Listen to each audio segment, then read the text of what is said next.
Every once in a while, a show comes along which opens the hearts and minds of generations, as well as trailblazes a path to the future. This is not that show. It certainly is fuck not. He's Crotto. He's El Zacco. And this is Pouring Pixels.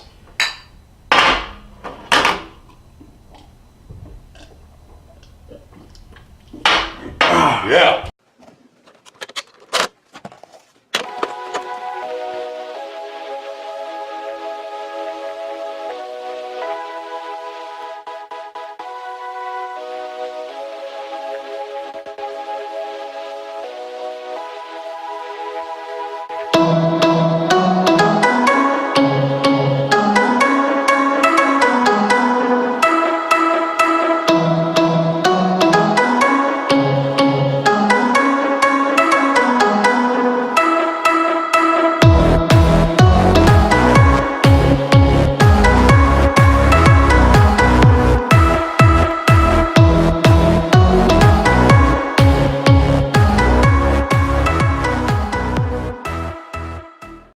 Welcome to Pouring Pixels, a love letter to emotionally stunted men, children everywhere, where we bring together the two greatest things in the universe. Absolutely. Video games and beer. Things we love as adults right now, even though as children, all we had was video games because we could not fucking drink. Well, we weren't allowed to drink. Exactly. There's a big difference. Right. The idea is that video games are something we grew up loving, and in these days, those that grew up in the 80s and 90s are having their youth repackaged to them as nostalgia. But now, as children of the 80s and 90s, you can do it with a beer in your hand. And the controller. And we can do those at the same time.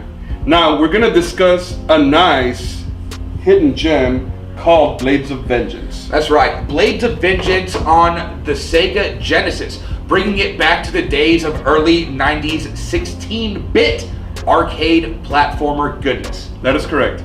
This game was released in 1993. It was released by Beam Software and published by Electronic Arts, of all people. Yeah, EA. But no, not EA. This is 1993, so Electronic Arts. Yeah, that's correct. Spelled out.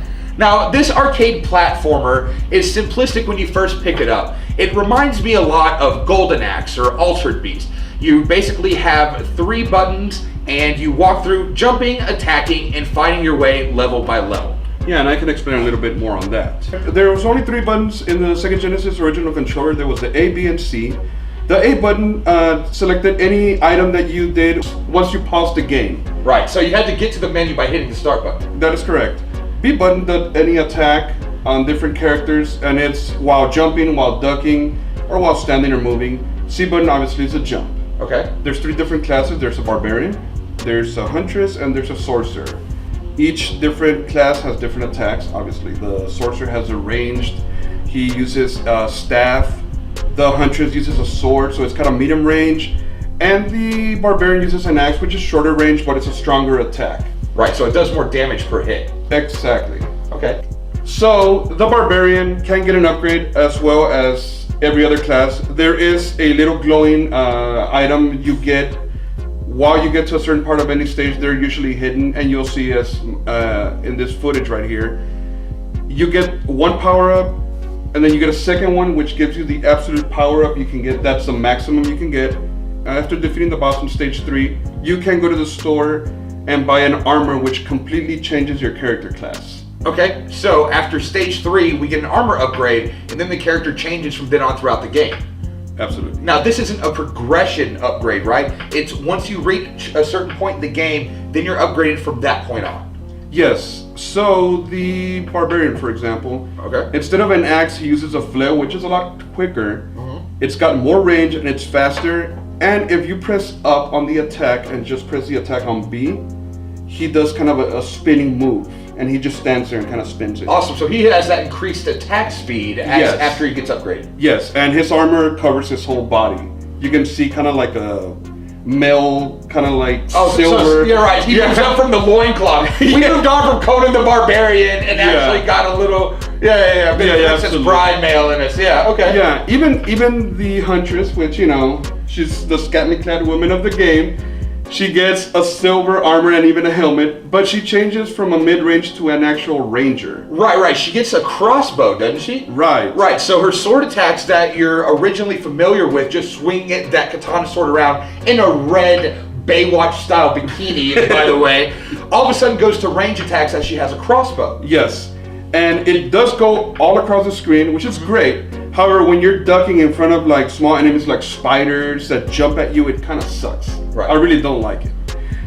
It's great for range. Her up attack, you charge it, and she does a 3 spread kind of attack, how you'll see in this video right here in this footage. The mage will do an up.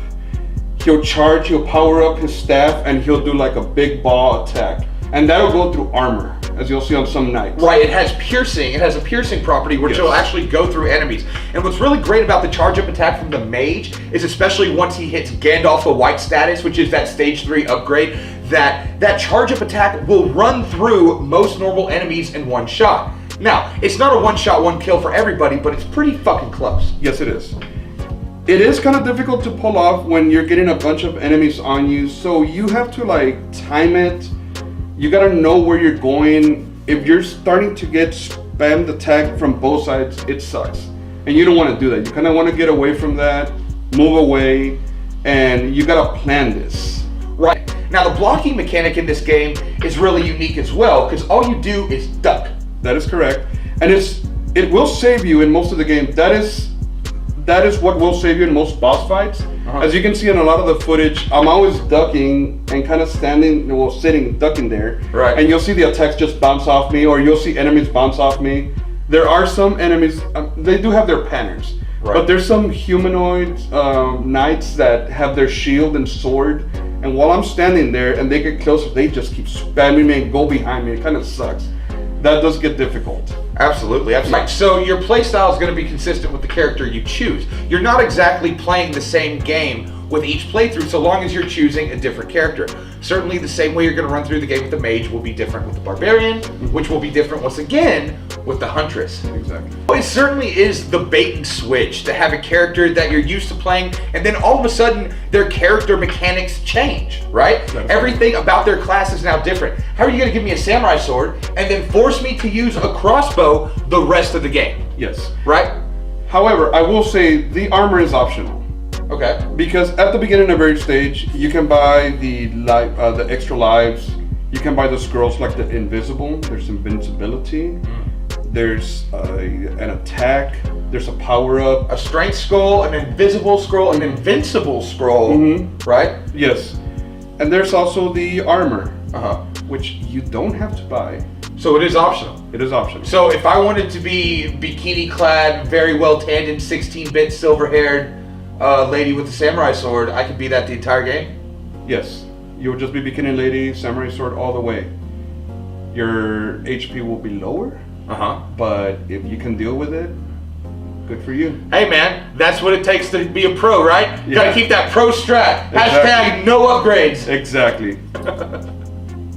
You know, one thing that I kind of found frustrating in terms of enemies, in stage 1, out of the volcano, you had these little fireballs that came to life. They chased after you like fucking murlocs. I swear to God, Blizzard took the idea of murlocs from this fucking game when these fireballs flew out of the ground and came to life and chased after you. I swear to God, I heard the murloc fucking call. Murloc from hell, man. Right? Every time one of these motherfuckers came out, right? And so, I say frustrating, but it's really important to understand that frustrating means challenging, challenging means good game. Any good game from back in the age had its patterns. You learned the stages. It got to a point where stage 1, remember the first time we played it, we died and died and died. Over and over and over again. I got to the point where I wouldn't even get touched anymore. So dang, really? Yeah, once you get it down. I never got that good.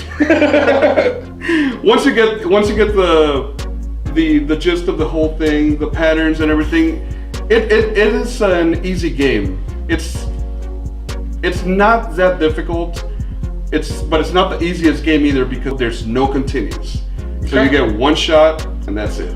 You only got one shot. Do not miss your chance to trademark infringement right here, right? So, would you say it's fair to say that Blades of Vengeance is a game that requires a serious amount of concentration? Absolutely. Okay. Would you say it's a game that if you were to pick a 6-pack for the night, you want something that can't fuck you up too fast, but also keeps you in the zone? And awake. And awake. And awake. I'm glad you said that, because our pick for this week is going to be a beer by Adelbert's Brewery called Darkness Come Alive. Darkness Come Alive is absolutely correct. Like you stated, look at it. It's black. It's got the skull, the medieval letters. Thematically, it fits this game perfectly. It checks all boxes.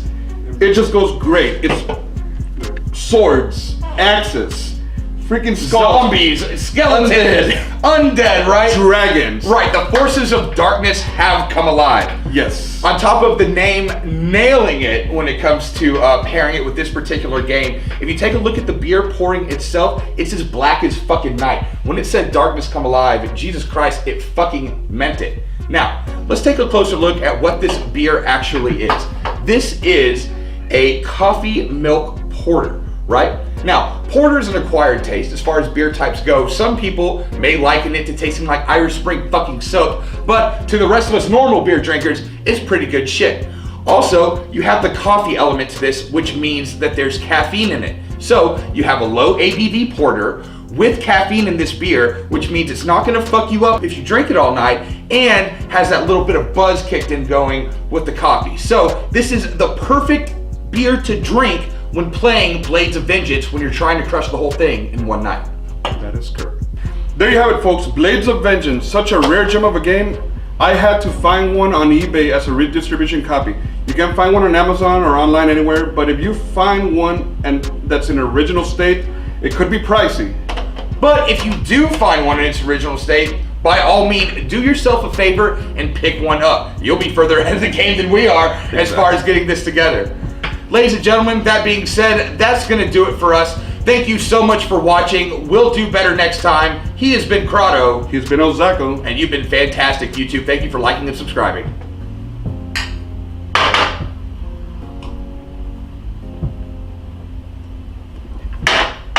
Yeah.